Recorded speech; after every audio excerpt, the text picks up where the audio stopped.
हमने यहाँ से जब सुना 5:30 बजे तो मैं यहाँ से 6 बजे निकला। यहाँ से गया सूरत स्टेशन से गया बड़ोदरा से छायापुरी गया, पूरा ढूंढ के आया। सब आदमी लोग बोले कि कंप्लेन करो, तो मैं यहाँ से 2:30 बजे यहाँ से गया वहाँ थाने पर, वहाँ कंप्लेन किया, सब लिखाया सर, बाकी और कोई बात नहीं। હાલમાં તપાસ ચાલુ છે। રેલવે સ્ટેશન સુધીની આપણી પાસે માહિતી છે। આગળ ક્યાં ઉતર્યા છે, ક્યાં ગયા છે, એની તપાસ ચાલુ છે। હવે આગળની તપાસમાં શું પ્રોસિજર, કઈ રીતે ક્યાં મળે છે, એના પર આધાર રાખશે। અલગ અલગ ટીમો બનાવીને તપાસ ચાલુ કરી છે। તો આ તરફ દ્વારકા જિલ્લામાં રખડતા શ્વાનનો આતંક। વાણવડના જંબુસર ગામે શ્રમિક પરિવારના 3 માસૂમ બાળકો પર હુમલો। વાડી વિસ્તારમાં ખેત મજૂરી કરતા પરિવારના એક બાળક અને 2 બાળકીઓને શ્વાને બચકા ભરતા ઇજાગ્રસ્ત થયા હતા। 2 વર્ષીય ગણેશ, 5 વર્ષીય આરતી અને 7 વર્ષીય રાધાને હાથ, પગ અને માથાના ભાગે ગંભીર ઇજાઓ થઈ છે। સ્થાનિકોમાં ભયનો માહોલ જોવા મળી રહ્યો છે। લોકોમાં રખડતા શ્વાનોની સમસ્યા સામે ભારે રોષ પણ છે। 3 માસૂમ બાળકોને 108 એમ્બ્યુલન્સ મારફતે જામખંભાળિયામાં સિવિલ હોસ્પિટલમાં ખસેડવામાં આવ્યા છે। હોસ્પિટલમાં તબીબો દ્વારા જરૂરી સારવાર આપવામાં આવી રહી છે।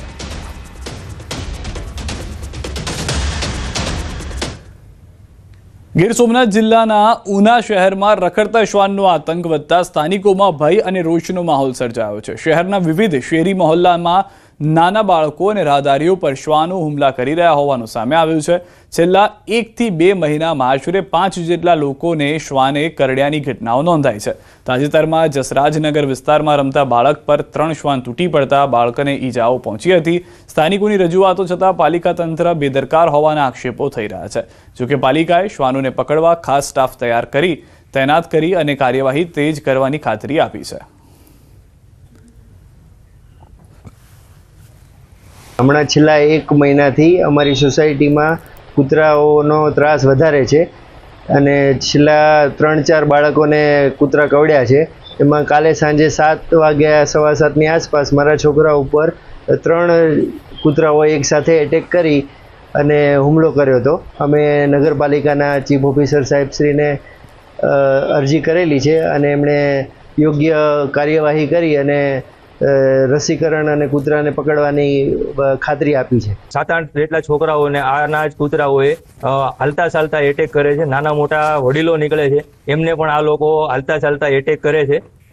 તંત્ર પાસે એક જ માગ છે કે આમનો ઝડપથી કોઈ નિકાલ લાવે, જેથી કરીને અમદાવાદના અંદર થોડા ટાઈમ પહેલા જે ઘટના ઘટી, જેમાં 40-42 વર્ષના વ્યક્તિનું મૃત્યુ થયું હતું, એવી ઘટના અહીંયા ન ઘટે।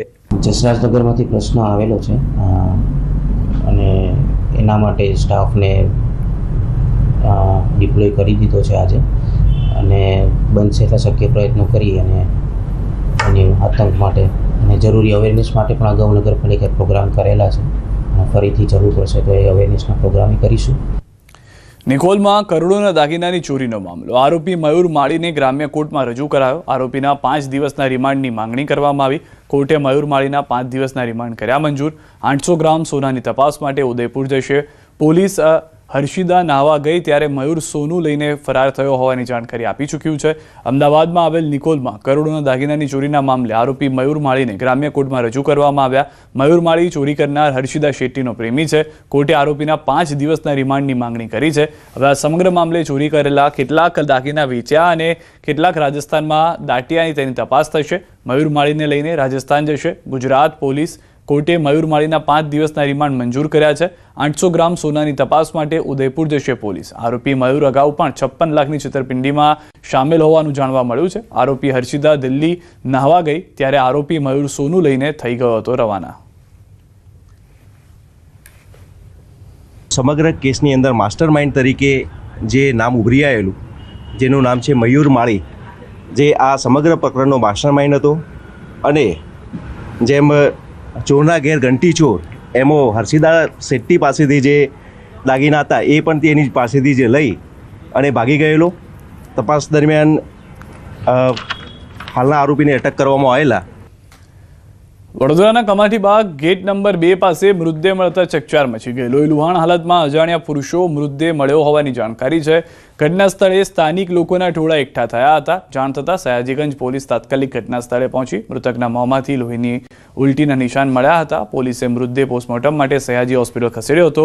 પોલીસ દ્વારા ટેકનિકલ હ્યુમન સર્વેલન્સ દ્વારા મૃતકની ઓળખ પ્રક્રિયા શરૂ કરાઈ। રાજકોટ જિલ્લાના જસદણ તાલુકાના જીવાપર ગામે હત્યાની ઘટનાથી ચકચાર મચી ગઈ છે. ગામના ચોરા પાસે અરવિંદ સાથળિયાની હત્યા કરવામાં આવી હોવાનું સામે આવ્યું છે.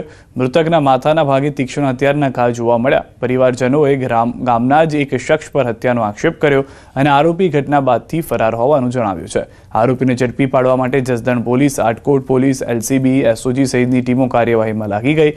મૃતદેહને પોસ્ટમોર્ટમ માટે જસદણ સિવિલ હોસ્પિટલ ખાતે ખસેડવામાં આવ્યો છે. તો એ હરેશભાઈ રીંબાભાઈ એ અમારા ગામના કોરી છે. એને એ છોકરો આવ્યો હાજરમાં, એટલે અમે પૂછ્યું ભાઈ તે માર્યું તો કે ના મેં નથી માર્યો. એ કે એટલે બધા નામ તારું દે છે. મેં કીધું કે આમાં માથામાં ફાળો માર્યો અને કે આ મગજ આવે મગજમાં માર્યું એટલે કે 2-3 ઠેકાણે ઘા છે એના. અને અમે જોયું ત્યાં કાંઈ હતું નહીં. એટલે પછી 108 ફોન કર્યો સાહેબને, પોલીસવાળાને. એટલે કે સાહેબ આવ્યા એટલે એને મેં ગયા હતા એની ઘરે, તો એ ફરાર થઈ ગયો, ત્યાં છે નહીં અત્યારે. એટલે સાહેબ કે અમે પકડીશું કે ત્યાં સબૂત મેળ્યું બધું એનું જે હાથાપાત કરી છે, ઈટુના ઘા કર્યા છે, એ બધું ત્યાં સબૂત છે, અત્યારે હાલમાં પડ્યું છે. જૂનાગઢ જિલ્લાના માછીમારને લઈને મહત્વના સમાચાર. જિલ્લાના માછીમારોને દરિયો ખેડવા પર 61 દિવસનો પ્રતિબંધ. દરિયાઈ જીવસૃષ્ટિ સંરક્ષણ માટે લેવામાં આવ્યો નિર્ણય. આંતરદેશીય અને પ્રાદેશિક માછીમારી પર સંપૂર્ણ પ્રતિબંધ. પશ્ચિમ દરિયાઈ કાંઠામાં ફિશિંગ બેન લાગુ કરવાનો નિર્ણય. 1 જૂનથી 15 ઓગસ્ટ સુધી રહેશે પ્રતિબંધ. મત્સ્ય ઉદ્યોગ વિભાગે જાહેર કર્યો સત્તાવાર પરિપત્ર. નોન મોટરાઇઝ ક્રાફ્ટને પ્રતિબંધમાંથી મુક્તિ.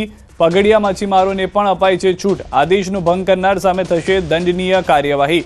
તો મત્સ્ય ઉદ્યોગ વિભાગ તરફથી આ પત્ર જાહેર કરવામાં આવ્યો છે, જેમાં સ્પષ્ટ કરવામાં આવ્યું છે કે 1 જૂનથી 15 ઓગસ્ટ સુધી નોન મોટરાઇઝ જે પણ માછીમારો છે જેમની બોટ છે તે જઈ અને માછીમારી કરી શકશે, પરંતુ તેની સિવાય 61 દિવસનો પ્રતિબંધ જે છે તે લાદી દેવામાં આવ્યો છે. જીવસૃષ્ટિ સંરક્ષણ માટે આ નિર્ણય લેવામાં આવ્યો હોવાની જાણકારી મળી રહી છે. દરિયાઈ જીવસૃષ્ટિને નુકસાન થતું હોવાના અહેવાલ આવ્યા હતા અને ત્યારબાદ જે કાર્યવાહી કરવામાં આવી છે અને તેને લઈને આ નિર્ણય જે છે તે લાગુ કરવામાં આવ્યો છે. 1 જૂનથી મહિનો પૂરો થતાની સાથે જ આ નિયમ જે છે તે લાગુ થઈ જશે. વધુ માહિતી ન્યૂઝ 18 સંવાદદાતા ગીતા પાસેથી મેળવીશું. ગીતા, આ નિર્ણય લેવાનો મુખ્ય ઉદ્દેશ શું છે? કેમ આ નિર્ણય લેવામાં આવ્યો છે?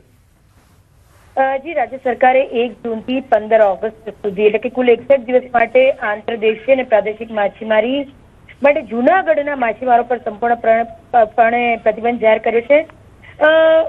વિભાગના આદેશ અનુસાર આ સમયગાળા દરમિયાન મોટરાઇઝ બોટ અને ટ્રોલર દ્વારા દરિયો ખેડીને માછીમારી કરવાની મંજૂરી રહેશે નહીં.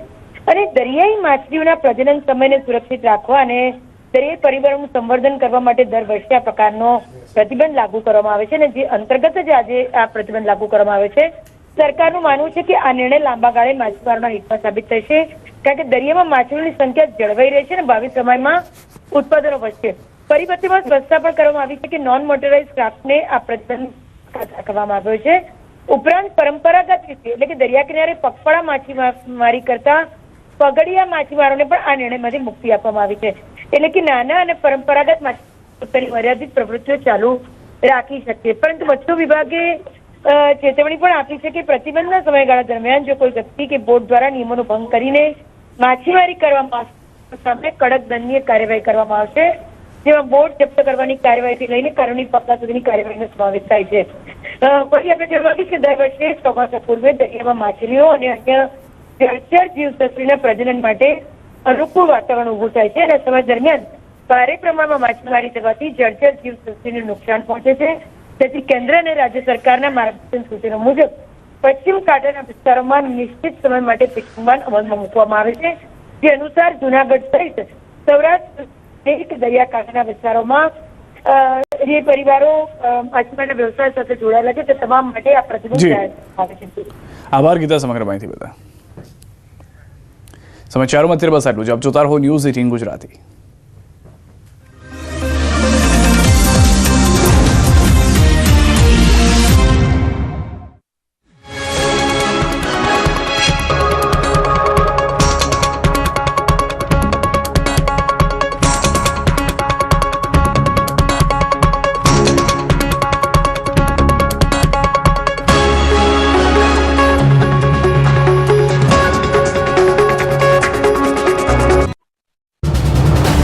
આ છે ન્યૂઝ 18 નેટવર્ક.